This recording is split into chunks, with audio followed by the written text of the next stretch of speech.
গাড়ির লাইসেন্স তো দূরের বিষয়, ওদের নিজেদের ড্রাইভিং লাইসেন্সও নাই। আর এগুলো কিন্তু ট্রাফিক বিভাগ কখনোই কোনো পরীক্ষা করে না। আমরা মাঝে মধ্যে মোটরসাইকেল চালাতে গিয়েও বিপদে পড়ে যাই। চাঁপাইনবাবগঞ্জ রাজশাহী মহাসড়ক সহ জেলার বিভিন্ন গুরুত্বপূর্ণ সড়কে দিন দিন বেড়েই চলছে সিএনজি চালিত অটোরিকশার অবাধ চলাচল। মহাসড়কে ধীর গতির এসব যানবাহনের কারণে প্রতিনিয়ত ঘটছে ছোট বড় দুর্ঘটনা, বাড়ছে প্রাণহানির ঝুঁকি। স্থানীয় বাসিন্দা, যাত্রী ও পরিবহন চালকদের অভিযোগ, কার্যকর নজরদারির অভাবে মহাসড়কে সিএনজির দৌরাত্ম্য নিয়ন্ত্রণে আনা যাচ্ছে না। চাঁপাইনবাবগঞ্জ সদর, শিবগঞ্জ, গোমস্তাপুর, নাচল ও ভোলাহাট উপজেলার বিভিন্ন এলাকা থেকে শত শত সিএনজি অটোরিকশা প্রতিদিন মহাসড়কে চলাচল করছে। দ্রুতগতির বাস ও ট্রাকের সঙ্গে একই সড়কে চলাচল করায় যে কোনো সময় দুর্ঘটনার আশঙ্কা তৈরি হচ্ছে। স্থানীয়দের দাবি, অন্যান্য জেলায় সিএনজি লাইসেন্স ও নিয়ন্ত্রণ ব্যবস্থা থাকলেও চাঁপাইনবাবগঞ্জে এখনো আনুষ্ঠানিকভাবে সিএনজি পরিচালনার জন্য লাইসেন্স ব্যবস্থা চালু হয়নি, ফলে অনেক যানবাহন নিয়ম নীতির বাইরে পরিচালিত হচ্ছে। এরা এত বেপরোয়া গতিতে রাস্তাতে চলাচল করে, অনেক সময় আমরাও রাস্তাতে ব্রেক মেরে দাঁড়িয়ে যাই। তাদের গতির এতটা ভয়ানক রূপ থাকে বলার মতন না। প্রতিদিন আপনার এই রাস্তাতে দুর্ঘটনা কেউ না কেউ শিকার হচ্ছে।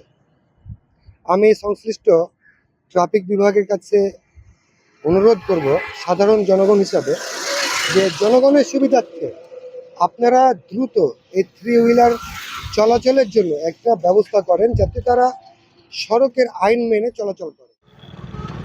চাঁপাইনবাবগঞ্জে বিভিন্ন রুটে যে অবৈধ সিএনজি অটো রিক্সাগুলো চলছে, এদের জন্য প্রতিনিয়তই দুর্ঘটনা ঘটতেই আছে।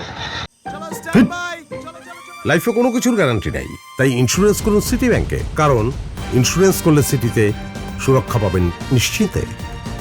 আমরা এও লক্ষ্য করেছি যে এই বিশ্ব রোডগুলো বা শহরের যে ভেতরের রাস্তাগুলো আছে, এগুলোতে যে 3 হুইলার, যে সিএনজি বা অটোরিকশা এবং কখনো কখনো দেখেন মাহিন্দ্রগুলো এত বেপরোয়া গতিতে চলে, যাদের মনে হচ্ছে ওদের তো কোনো লাইসেন্সই নাই। গাড়ির লাইসেন্স তো দূরের বিষয়, ওদের নিজেদের ড্রাইভিং লাইসেন্সও নাই। আর এগুলো কিন্তু ট্রাফিক বিভাগ কখনোই কোনো পরীক্ষা করে না। এই যে আপনি দেখবেন যে মহাসড়কে আপনার ট্রাক্টর, ট্রলি, ড্রাম ট্রাক অবৈধ যান চলাচল করছে। কিন্তু এক্ষেত্রে বারবার মানববন্ধন হয়েছে বা তাদের পুলিশ বিভাগকে জানানো হয়েছে, কিন্তু দেখা যাচ্ছে যে ট্রাফিক বিভাগ, পুলিশ বিভাগ এই বিষয়ে মাথা নাড়াই করেন না। এ বিষয়ে ট্রাফিক বিভাগের কর্মকর্তারা জানান, জব্দ করা যানবাহন রাখার জন্য ডাম্পিং স্টেশন না থাকায় অভিযান চালিয়েও দীর্ঘমেয়াদী ব্যবস্থা নেওয়া কঠিন হয়ে পড়েছে। অন্যদিকে বাংলাদেশ রোড ট্রান্সপোর্ট অথরিটির এই কর্মকর্তা জানান, মহাসড়কে সিএনজি ও অটোরিকশার অতিরিক্ত গতিরোধে কার্যকর পদক্ষেপ নেওয়া হচ্ছে। অতিরিক্ত গতির কারণে দুর্ঘটনাগুলো সংঘটিত হচ্ছে বলে প্রাথমিকভাবে প্রতীয়মান হচ্ছে। সিএনজিগুলো যেভাবে গাড়ি চালাচ্ছে বেপরোয়াভাবে, এটা সকলের জন্য ঝুঁকি। বিশেষ করে বাইকার, পথচারী, স্লো ভেহিকেল যেগুলো চলে, এগুলোর জন্য অত্যন্ত বিপজ্জনক। আমরা মাঝে মধ্যে মোটরসাইকেল চালাতে গিয়েও বিপদে পড়ে যাই তাদের জন্য। আর আরেকটা মজার বিষয় হচ্ছে যে তাদের অধিকাংশ ড্রাইভিং লাইসেন্স নাই। আমরা জেলা প্রশাসন এবং পুলিশ বিভাগের সাথে ইতিমধ্যে কথা বলেছি, শিবগঞ্জ রোডে মোবাইল কোর্টের সংখ্যাটা বাড়ানোর জন্য, যেন ইনাদেরকে নিয়ন্ত্রণ করা যায়। লাইফে কখন কি হয় গ্যারান্টি আছে, তাই ইন্স্যুরেন্স করুন সিটি ব্যাংকে, কারণ ইন্স্যুরেন্স করলে সিটিতে সুরক্ষা পাবেন নিশ্চিন্তে। যাদের লাইসেন্স নাই, আমরা তাদেরকে লাইসেন্স করার জন্য বলেছি। আমরা প্রায় প্রতি মাসেই একটা করে ড্রাইভার এবং যানবাহনের সঙ্গে শ্রমিক যারা আছে তাদেরকে সচেতন করার জন্য একটা মতবিনিময় সভা করে থাকি। তাদেরকে আমরা অনুরোধ করি যেন হাইওয়েতে তারা এই 3 হুইলার গাড়িগুলো নিয়ে না উঠলে আমরা বিধি মোতাবেক আইনগত ব্যবস্থা গ্রহণ করব।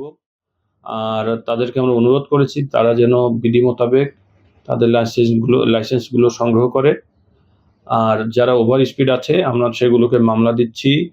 এবং আপনারা জানেন যে আমাদের জেলা পুলিশের কোনো ডাম্পিং স্টেশন নেই। আমরা যদি আটক করতে চাই তাহলে সেই গাড়িগুলোকে আসলে ডাম্পিং স্টেশনে নিয়ে যেতে হয়। ডাম্পিং স্টেশনে না থাকায় আমরা সেই গাড়িগুলোকে আটক করতে পারছি না। আমরা আমাদের আইনের মধ্য থেকে, বিধির মধ্য থেকে যতটুকু করার আমরা চেষ্টা করছি এগুলোকে একটা নিয়ম কানুনের মধ্যে আনার জন্য। স্থানীয়দের দাবি, মহাসড়কের ধীর গতির যানবাহনের অবাধ চলাচল শুধু দুর্ঘটনার ঝুঁকি বাড়ছে না, একই সঙ্গে যানজট ও সড়ক ব্যবস্থাপনায় নেতিবাচক প্রভাব ফেলেছে। তাই দ্রুত ডাম্পিং স্টেশন স্থাপন, নিয়মিত অভিযান পরিচালনা এবং বিকল্প সড়কে সিএনজি চলাচল নিশ্চিত করার দাবি জানিয়েছেন সচেতন মহল। সাইমা রূপা, ফেস দ্য পিপল।